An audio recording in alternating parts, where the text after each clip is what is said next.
Welcome to the Take the North podcast. I'm David Haugh from 670 Scores Mully and Haugh Show. Adam Studzinski is our producer from the Take the North podcast and the Bernstein and Holmes Show. Dan Wiederer from the Chicago Tribune's chasing players around a winning locker room at US Bank Stadium in Minneapolis, something we haven't had a lot of in Chicago. So Dan's busy. But the Bears, 12-10 winners over the Minnesota Vikings, the rare victory over an NFC North opponent, the first time that Matt Eberflus has celebrated one of those. Also, first time they beat a team with a winning record. So there are a lot of firsts, and it was an ugly game, Adam. It was really hard to watch at times. It was one of those things that Bears fans found a lot of reasons to complain. But in the end, a 36-yard pass from Justin Fields to DJ Moore set up Cairo Santos' 30-yard game-winning field goal. And the Bears, they eke out an ugly victory. But when you are 3-8 and you're the Bears, I don't think there's any such thing as a bad win. I absolutely agree with that. It's that old saying, beggars can't be choosers. We've been begging around here for wins of any kind, let alone division wins on the road. So, I don't think anyone should be complaining about the Bears winning the game. Now, that being said, yeah, it was ugly as all hell. And they should have won the game by multiple scores. I mean, they once again won the turnover differential by a good amount, and they had 3 points off of 4 turnovers, which is damn near inexcusable. So, and then you also had Justin Fields with a couple what could have been, probably should have been back-breaking interceptions, but I think that, if you're looking for positives to take out of the game, obviously they want, besides the win itself, it's Justin Fields finally came through in a big moment. And yeah, you're right. I mean, I'm really curious to see how the reaction is in Chicago the day after, because we know how that can go. And I think that when you look at the crux of the issue and what people will be talking about the most is, okay, what have we been waiting for with Justin Fields? Well, one of the boxes he had yet to check was lead a game-winning drive, and this final 7 games was, it's about winning. One that wasn't gifted to a game-winning drive that wasn't gifted to him by Roquan Smith against the Texans. Right. Yeah, exactly. Well, you know what? There haven't been many examples of winning anything. So when you're in this 7-game window of evaluation, I think that was important for him to do, and I think important for people that have been critical and supportive of him to remember. So let's stick with that evaluation. So in my opinion, and I think it's a fair debate, I think that the final drive, the 36-yard completion of Moore, probably outweighs the 2 fumbles in the fourth quarter. Now, you can't have either. You can't have the turnovers. He knows that. But the resilience that it required for him to overcome those is what people will remember most. And as a quarterback, you want to have an impact on a game and give people something positive to remember more than the negatives. And I think he came back and was able to do that. Yeah, I think that, and he talked about after the game, how he was, especially after the second fumble, he was sick to his stomach, and he just wanted to go out there and prove to his guys that he had their back. And he was able to do that. And that's something that, how many times in the last 2 years have we seen them not come back from that critical mistake, or just not, or make the critical mistake at the very, very end that loses the game entirely. And so, I think that it's a positive sign that he was able to come through in that moment. I mean, look, and the Vikings didn't do themselves any favors by leaving DJ Moore wide open. I mean, it was a good, great, great throw, stepping up in the pocket. But I mean, you left the most dangerous receiver on the field pretty wide open. But I mean, this is something that you and Dan and a lot of people have been begging for. Go win the game at the end. Make the play that you need to make to win the game. It doesn't excuse the ugliness beforehand, but I think that that's something, a big positive you have to take out of it. That's why I want that to be at least the focus here. And again, this conversation will evolve, and you're not making a determination on Tuesday morning or this week until they play again over the bye week of whether or not to keep Justin Fields. This is a data point. It's as much of a data point as the 2 fumbles, the last drive. They all go into the evaluation of a quarterback, whether or not he comes back. The conversation, I thought, on Monday Night Football pretty fascinating because our own local, little bubble that we live in, the Justin Fields, will he or won't he be back? And it kind of becomes a national topic, and you hear guys like Aikman and Joe Buck discuss it. That it's got to be on the minds of everybody in that locker room, on the field, and certainly Justin Fields. So for him to respond knowing what's at stake and to come through in a way that gave the Bears the Vikings aren't really a playoff team. They're 6-6. I think one of the takeaways, I wrote this on my column on 670score.com, maybe Tom Brady had a point. There's a lot of mediocrity in the NFL, and we saw a lot of it on display in Monday Night Football. Oh yeah, there is. I mean, the top half of the league, or the top of the league right now, is miles away from this sludge in the middle before you get down to the Carolina Panthers, which are just a complete mess. But look, the Vikings aren't good, and they were doing everything that they could to give you that game.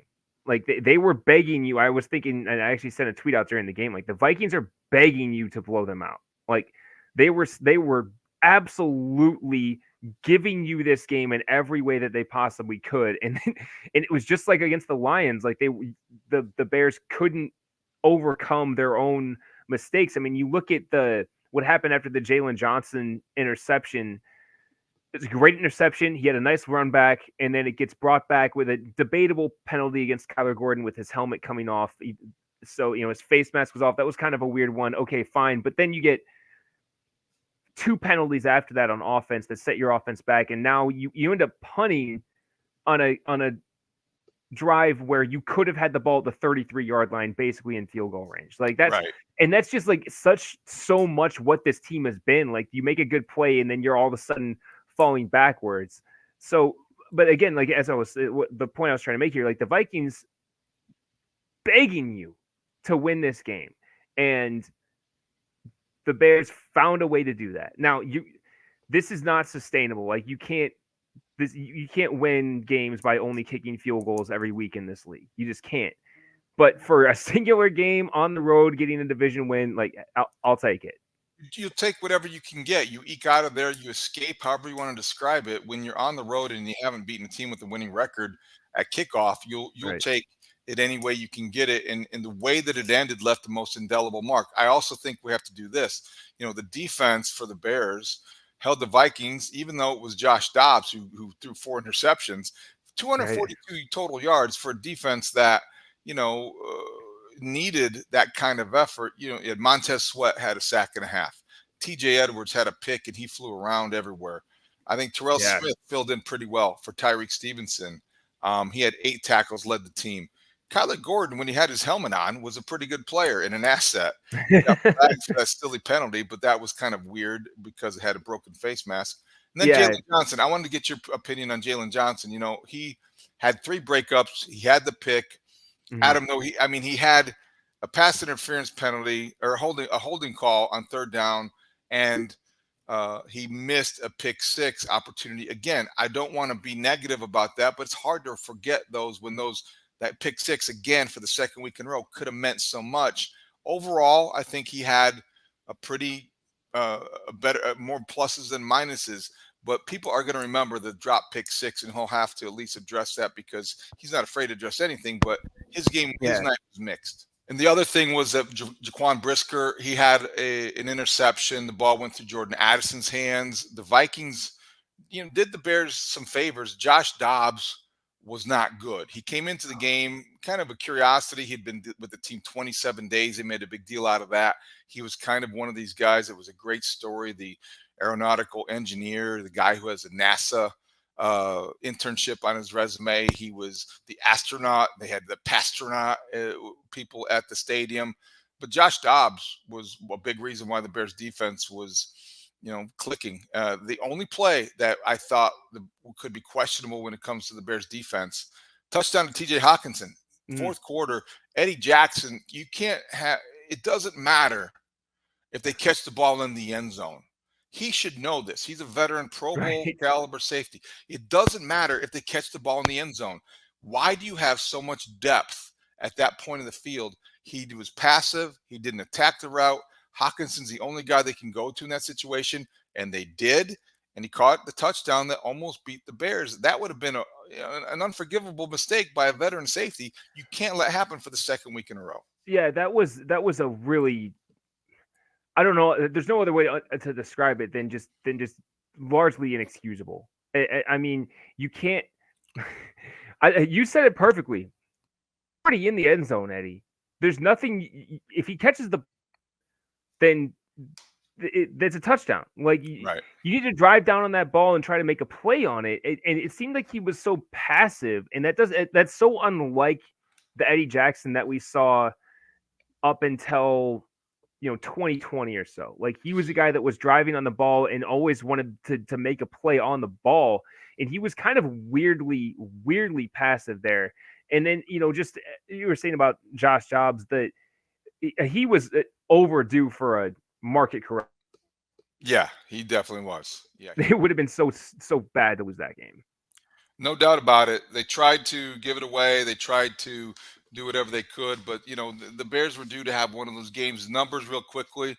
Justin Fields, he ran the ball 12 times for 59 yards, led the Bears in rushing. I thought that was a good little balance. He was 27 of 37 for 217 passing yards, quarterback rating of 87.3. He'd like to get a little bit better than that. DJ Moore, obviously, he was targeted 13 times. He was caught 11 of those for 114 yards, and certainly the big one, 36 yards. That set up the game-winning field goal from Cairo Santos, and the Bears did what they needed to do. Big picture, before we close here. Big picture, did it change anything about Matt Eberflus's future? Probably not. No. Did it change anything with Justin Fields' future? I think it's a data point, but I would avoid any premature conclusions. This was an ugly game.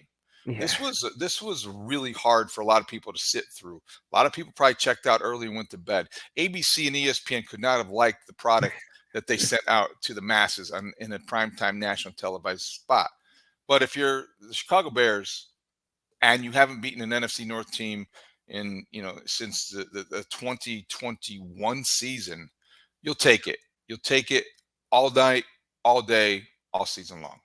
Yeah, you have to. And it is going to be interesting tomorrow when we open up the phone lines to see how people are largely reacting to it. I know as I was listening to the postgame show on The Score a little bit, a lot of mixed reactions. And I always find that weird after a win. Like I'm always in a good mood after a win. But, as we get into it later in the week, it'll probably be a little more angry. But anyway, as far as, the data point, like you said, like it doesn't change my feelings on Matt Eberflus. And it's just another, like, it's frustrating because once again, we look at the game from Justin Fields and we're like promising stuff, but some of the same old problems. And it just doesn't move the knee. Like wherever you were at on Justin Fields before this game is probably where you were at still. I think that's a good way to put it because, and that's what I kind of like about it from our perspective. There's plenty of debate and it's good stuff on both sides, but people that really are Justin Fields believers and supporters, they saw enough evidence tonight to boost their case. And the critics, they got their fumbles, they got their fourth quarter mistakes, and they said, "Well, yeah, that's great, yeah, but." They got a lot of yeah buts. So there's a lot to talk about. There's a lot to discuss. We'll have a full podcast when Dad gets back from Minnesota sometime when the boat arrives on Tuesday. And then we'll look at the whole thing because there's a lot to go. Cairo Santos missing a field goal was big. Matt Eberflus going for it on 4th and 10, but then kicking a field goal at the 7-yard line. That was weird. There's a lot to break down. There's a lot to go through, but we wanted to at least get on the board tonight because it was a moment for the Bears, and there aren't many of these victories. They're now 4-8. Still mathematically, there's a chance they could have a winning season, but that's a really do the math, and it's going to be difficult. But they're 4-8, and they're officially better than they were in 2022. One more win than they were last year, right? That's what we're looking for, improvement. I guess that's improvement. That's progress. We'll determine whether or not Ryan Poles thinks it is progress. We're curious to see what he thinks about all this. By the way, Ryan Poles telling the Bears radio pregame show that he talked to Matt Eberflus about the usage of Montez Sweat in the last game. That's not insignificant. I think that's very interesting. We'll get into more of that on the Mully and Haugh show. I'm sure the Bernstein and Holmes will get into that after that, and certainly Parkins and Spiegel. You want to be all day on The Score, starting with Gabe Ramirez at midnight. If you're up, listen. Thank you for tuning in and listening to our post-game podcast. This is Take the North on your free Odyssey app, or watch us on the 670 Scores YouTube page. For Adam Studzinski, Dan Weeder in Minneapolis, I'm David Haugh. We'll talk to you next time on Take the North.